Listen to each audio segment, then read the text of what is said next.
ఇస్తుంది ఇవాళ వచ్చే అవకాశం ఉంది. ఎమ్మెల్యే లిస్టు కూడా ఇక్కడ పార్టీ అవకాశం ఇస్తే పోటీ చేయడం జరుగుతుంది.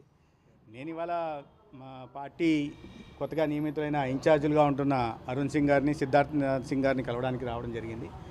నాకు ఇతర రాష్ట్రాల్లో బాధ్యతలు ఉన్న దృష్ట్యా నిన్న రాలేకపోవడం, ఉత్తరప్రదేశ్లో ఉండాల్సి వచ్చింది. దాంతో ముందుగా నిర్ణయించిన కార్యక్రమాల కారణంగా ఇవాళ వాళ్ళని కలవడం, కలిసి రాష్ట్రంలో పరిస్థితుల గురించి మాట్లాడే గురించి వచ్చాను. కానీ అంటే ఎంపీలంతా సీనియర్లంతా కూడా ఎంపీ సీట్లు ఆశించారు, కానీ ఇతర పార్టీల నుంచి వచ్చిన వారికి అవకాశం ఇచ్చారు. అందుకని నిన్న మీటింగ్కి రాలేదంటూ కూడా ఒక రకమైన ప్రచారం. అటువంటి ప్రచారంలో ఎటువంటి వాస్తవం లేదు. బేస్లెస్ ఇవన్నీ ప్రచారాలు జరుగుతున్నాయి. పార్టీ కార్యకర్తలందరూ కూడా సంతోషంగా ఉన్నారు. ఎప్పుడైనా ఏ ఎన్నికల్లో అయినా ఎవరికైనా సీట్ వచ్చినప్పుడు రాని వాళ్ళు బాధపడడం జరుగుతుంది. అటువంటిది ఏం లేదు. భారతీయ జనతా పార్టీ కార్యకర్త సిద్ధాంతం కోసం పనిచేసేవాడు, నరేంద్ర మోడీ గారిని చూసి పనిచేసేవాళ్ళు. ప్రజలు కూడా ఇవాళ భారతీయ జనతా పార్టీని, నరేంద్ర మోడీ గారిని చూస్తున్నారు. కొంచెం నిజంగానే